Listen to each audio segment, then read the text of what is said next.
सीमा गर्मियों की छुट्टियों में अपनी नानी के गांव आई थी। सीमा नानी के घर पहुंचने के बाद अपनी नानी के पैर छूती है और उनसे आशीर्वाद लेती है। तभी उसकी नानी उससे कहती है, इतनी बड़ी हो गई मेरी सीमा, चल जल्दी से हाथ मुंह धो ले, मैं तेरे लिए खाना लगा देती हूँ। भूख लगी होगी ना? हाँ नानी, भूख तो लग रही है मुझे, आपके हाथ के बने हुए पीले दाल और चावल खाने की। कितना टाइम हो गया है मुझे आपके हाथ का बना हुआ दाल चावल खाए हुए। तू तो नौकरी में व्यस्त थी, तो तुझे कहाँ से टाइम मिलेगा अपनी नानी के लिए? और जब इतने टाइम बाद आई है तो ज्यादा टाइम के लिए रुक कर जाएगी तू। हाँ नानी, इस बार पूरे 2 महीने के लिए आई हूँ। सीमा की नानी अंदर जाकर उसके लिए खाना बनाने लगती है। सीमा कमरे में अकेली होती है। तभी उसे किसी औरत के रोने की आवाज सुनाई देती है। वो कभी खिड़की से बाहर झांकती है तो कभी दरवाजे से बाहर झांकती है। उसे समझ में नहीं आ रहा होता है कि आखिर रो कौन रहा है। तभी नानी खाना लेकर आ जाती है। वो अपनी नानी से कहती है, नानी, कोई औरत रो रही है क्या? मैं जब से यहाँ आई हूँ तब से मुझे यहाँ किसी औरत की रोने की आवाज आ रही है। हे भगवान, कहीं ये वही तो नहीं? बोलो ना नानी। अरे कोई नहीं रो रहा, ये तेरे मन का वहम है। और तू ना अब खाना खा ले, ज्यादा यहाँ वहाँ की बातों में ध्यान मत दिया कर। जल्दी से खाना खा और फिर मेरे साथ आ जा मेरे कमरे में, दोनों बैठकर खूब सारी बातें करेंगे। ऐसे ही अगले दिन सीमा अपनी नानी के साथ गांव के बाजार जा रही होती है। उसी रास्ते में फिर से किसी औरत के रोने की आवाज आती है। वो अपनी नानी से कहती है, अरे नानी, क्या सच में तुम्हें अभी भी किसी औरत के रोने की आवाज नहीं सुनाई दे रही? मुझे किसी औरत की बहुत बुरी तरीके से रोने और चीखने की आवाजें आ रही हैं। मैं बहुत परेशान हूँ नानी, आखिर ये कौन है? मुझे लगता है कि सीमा को शहर भेज देना चाहिए, यहाँ रहना उसके लिए ठीक नहीं। नानी बोलो ना, आप चुप क्यों हो जाते हो?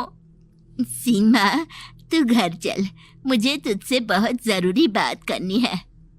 नानी सीमा को घर ले आती है और सीमा से कहती है, सीमा, कल सुबह तू शहर वापस चली जाएगी। अरे अचानक? आखिर क्या बात है नानी, आप मुझे ऐसे जाने को क्यों कह रही हो? मैं बस जो कह रही हूँ उस पर ध्यान दे। तू कल सुबह यहाँ से चली जाएगी, और ये बात मैं कोई मजाक में नहीं बोल रही। तू कल जाएगी तो मतलब जाएगी। अरे नानी, चली जाऊंगी मैं, ठीक है, पर आखिर बात क्या है ये तो बता दो। मम्मी से कोई बात हुई है या फिर मुझसे कोई गलती हुई है जो तुम मुझे अचानक से जाने के लिए बोल रही हो? देख सीमा, रात बहुत हो चुकी है और मुझे इस बारे में कोई बात नहीं करनी। चल, अब चल के मेरे साथ सो जा। सुबह की बस पकड़कर तुझे शहर भी तो जाना है। सीमा को अपनी नानी का ऐसा व्यवहार देखकर बहुत ही अजीब लगता है। उसे कुछ समझ में नहीं आ रहा होता है कि आखिर उसकी नानी उसे अचानक से गांव छोड़कर जाने के लिए क्यों कह रही है। ये सारी बातें सोचते सोचते सीमा की आंख लग जाती है और वो अपनी नानी के साथ सो जाती है। ऐसे ही आधी रात को सीमा को फिर से किसी औरत की रोने की आवाज सुनाई देती है। वो उस औरत की आवाज सुनकर बार बार करवटें बदल रही होती है और तभी उसे सपने में भी एक अजीब सी औरत की परछाई दिखाई देती है, जो इतना चीख चीख कर रो रही होती है कि सीमा डरकर उठ जाती है। वो पूरे पसीने पसीने हो रही होती है। वो अपने आसपास देखती है तो घर में बिल्कुल शांति का माहौल होता है। सीमा घबरा जाती है। वो अपनी नानी को जगाने की कोशिश करती है मगर उसकी नानी नहीं जगती। सीमा को फिर से उस औरत की रोने की आवाज सुनाई देती है। आखिरकार सीमा अपने आप को रोक नहीं पाती और वो घर का दरवाजा खोलकर बाहर निकलती है। आखिर ये माजरा क्या है? आज तो मैं पता करके रहूंगी। अब आवाज का पीछा करते हुए सीमा आधी रात को गांव के चौपाल के पास बने कुएं के पास पहुंच जाती है, जहां कुएं की चारों ओर बेड़ियां लगी होती हैं। उन बेड़ियों में लगे हुए ताले के साथ एक लाल रंग का कपड़ा और माता रानी का कलावा बंधा होता है। उस कुएं में से सीमा को किसी के रोने की आवाज आती है। सीमा परेशान हो जाती है। इस कुएं में कौन है? कौन है यहाँ? सुनो, कौन है? कौन रो रहा है?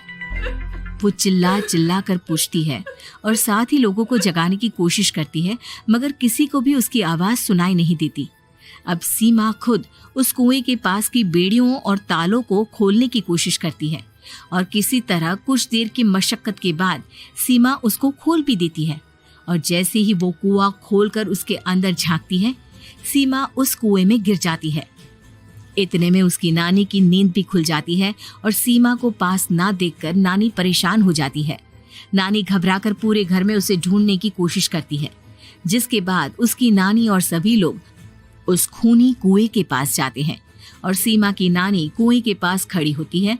सभी गांव वालों और सीमा की नानी को सीमा के चिल्लाने की आवाज आती है, बचाओ, कोई मुझे बचाओ। मेरी बच्ची, हम आ गए, हम तुझे बचा लेंगे। नानी, मुझे यहाँ बहुत डर लग रहा है। यहाँ इंसान की कटी हुई मुंडिया, हाथ, पैर और कंकाल है और खून भी है। नानी, मुझे डर लग रहा है। आप सब मेरी मदद कीजिए, नहीं तो ये खूनी कुआं मेरी बच्ची को भी खा जाएगा।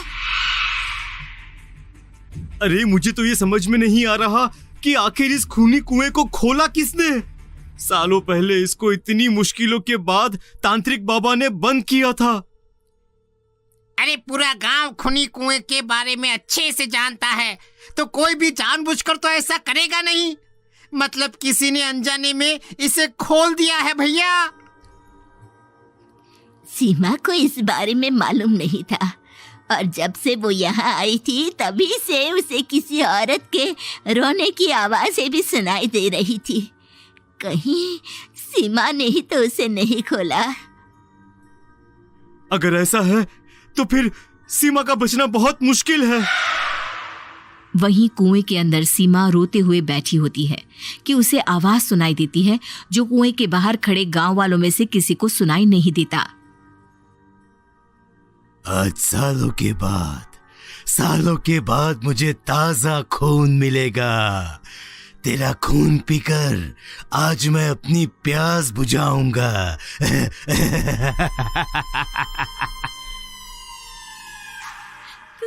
कौन है? मत मारो प्लीज, मुझे जाने दो प्लीज। मैंने किसी का क्या बिगाड़ा है? वो तुझे मरने के बाद पता चल ही जाएगा। जितने में गांव वाले और सीमा की नानी कुछ सोच पाते, उतने में उन्हें सीमा के चिल्लाने की आवाज आती है और अगले ही पल सब शांत हो जाता है। क्या हुआ? सीमा, मेरी बेटी। माफ करना बहन, लेकिन अब सीमा वापस नहीं आएगी। हमें एक बार फिर से कुएं को बंद करना होगा। गांव वाले तभी तांत्रिक को बुला कर लाते हैं। एक बार फिर अपनी शक्ति से तांत्रिक बाबा उस कुएं को हमेशा हमेशा के लिए बंद कर देते हैं और वहां एक बोर्ड लगा दिया जाता है कि यहाँ आना मना है।